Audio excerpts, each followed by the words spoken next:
As always, thanks for stopping by your friendly gas powered bike channel. I'll have to admit, sitting here today, I didn't even know how to start this video.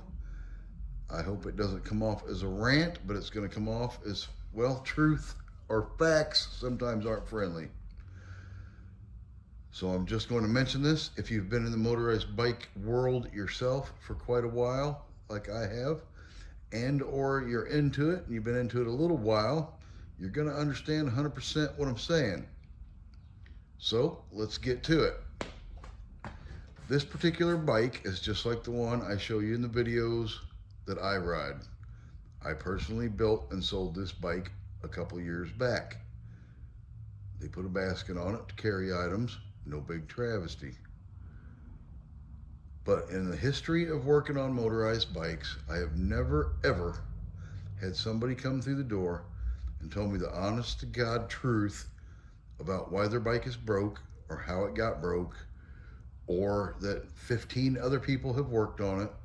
That's why it's broke, and could you help me out? The story is always the same. I was just sitting at the stop sign, and next thing you know, my chain had slack in it, and I never could get it to adjust correctly. Or in the two-stroke world, it used to be in the fall and in the winter time, man, I was just sitting on the front porch getting ready to start it, and the piston locked up in the motor. And then later on, as they get talking, they're like, I did fill the gas tank full of methanol or ethanol alcohol because I thought the fuel might freeze. Very well not knowing. I mean, a person doesn't know everything, and I get that. But it's always, they never mentioned the cause for the effect. This one is case in point, 100%. That's what made me sit here and think about this. That's why you don't see in the background 5 and 8 motorized bicycles back there, either ready to be worked on, or ready to be sold. I still do help people out, just like this person. Not trying to be mean to anybody, but I just wish one time in my life that somebody would tell the complete truth, because it makes the job a lot easier.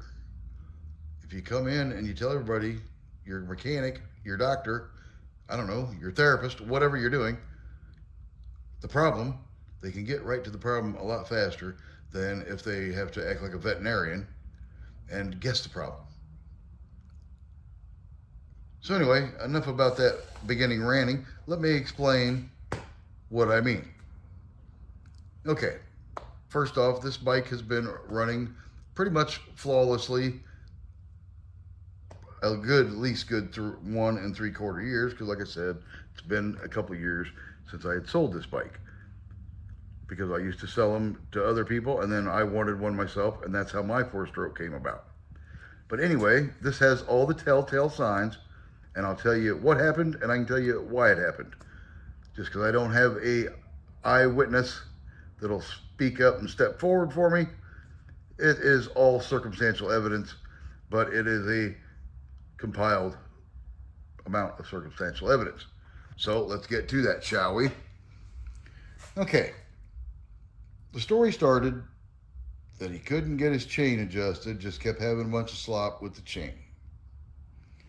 It happens when they're brand new. They're gonna stretch a little bit. So you just adjust your pulley back here as soon as I get down to it. Because I always start them down here. That way the customer, the owner, the rider, whatever you want to refer to it, always has all that room to adjust the chain. It never stretches from all the way to here, usually all the way to here. Usually if a bike's brand new, you'll have it down here, and you may get it midway if you're a high mileage rider. I'll go midway on that. So anyway, the first telltale sign is, one, you're not out of adjustment. So you didn't take it all the way up. Then I was sitting here looking at it, and I always steel pin these, regardless of running the hub, just for safety reasons. God forbid that get sucked into the spokes and have a massively bad problem. I do it to my bikes. I do it to all the bikes I sell. But as you can see, someone has taken the pin out and scooted the whole tensioner pulley back way out of the way. And it's not even in line. So that explains the transmission breakage. Because I thought to myself, when they first called and said something about their chain and their transmission looked a little askew, I thought, well, you know, parts do break, things do break, bearings do fall apart, and things of such. But I found that, you know, unless a person usually abuses something, it's a small chance of that happening. But it can happen, not saying it can't. So anyway, took the cover off, as you can see. And if you look in there, that bearing that should be flush all the way through there is half falling out. This has no way to happen with the outer bearing into the cover. So I'm like, wow, how did that happen? Then it dawned on me. The chain was not aligned properly when they were trying to adjust their chain or whatever they were doing. So the chain got up and it walked on top of these teeth, which yanked this output shaft back, which made that bearing crooked. And let me walk you to over here, which in turn, this is where the bearing used to ride with this whole hole, which in turn broke the housing that held the bearing. There's your pieces I found laying in the bottom of the case. And they used to be whole and made a circle and a bearing was in it. That didn't just happen el natural. That happened by the chain riding on top of the sprocket teeth and yanking it this way at a rate of speed. Because as you can see, that shaft should be straight, but it is giving it that. Because the bearing is crooked is another telltale sign. So anyway, I'm getting him a new transmission. I have no problem helping a person out. But as I'm further sitting here looking at the old bike, and I'm like, well, I better check and make sure nothing else is askew. Then that's when I noticed on the frame here that the motor is down about a half an inch. Everything's tight, so the motor will not slide down that half an inch right there because the paint tells on you with the wear marks on the paint. So my best educated circumstantial evidence, again, is they loosened it, trying to let the motor roll forward, thinking that will give them more tension on their chain. And how do I know this for a fact? When I build the bike, just like my bike, I would never have got the choke up in there. Yes, it is a tight thing for the choke, but this one has absolutely no room to operate the choke. And another telltale sign is the spark plug boot is firmly pressed against the frame on the other side. So there's another telltale sign. I never would have built a bike that a person couldn't change the spark plug and or operate the choke.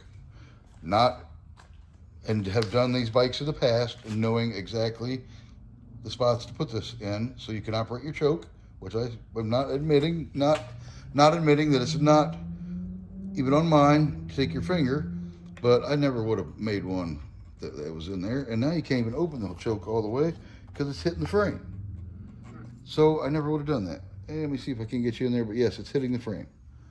Another one is, this is not the fuel system it left with, nor would have I put fuel line on there that was barely on a filter.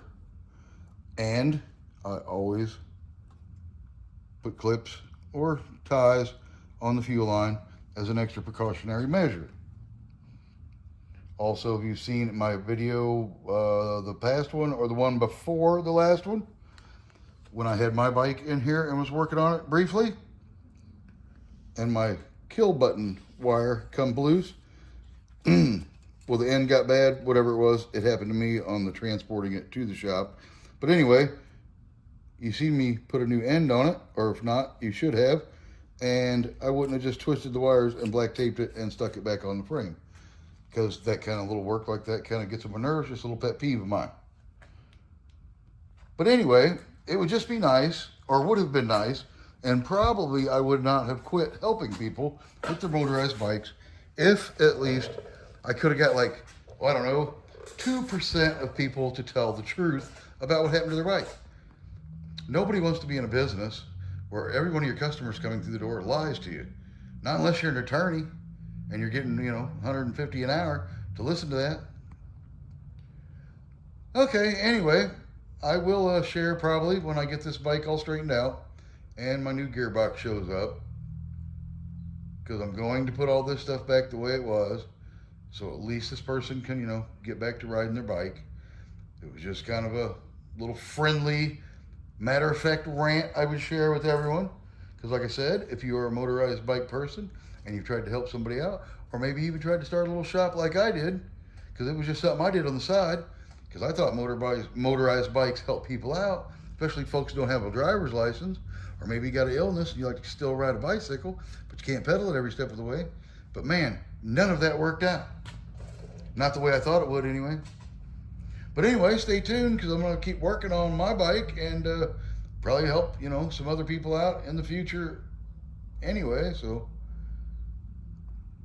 and don't mind my mess over there. That is some Raid bee spray. Yes, I'm not trying to hurt the bees of the world, but that yellow jacket, or I don't know, bumblebee, them big yellow and black suckers, must have got in my shop today when the door was open and it was trying to dive bomb my head. And I tried to live and let live by opening the door, but he just wouldn't quit trying to be my friend. So I had to pull out the juice and nuclear holocaust him. And he's laying right over there by the edge of that lift. And he's looking a little dehydrated. All right, well, stay tuned for the next video. It was just hopefully this bike, back the way it was, ready to roll down the road.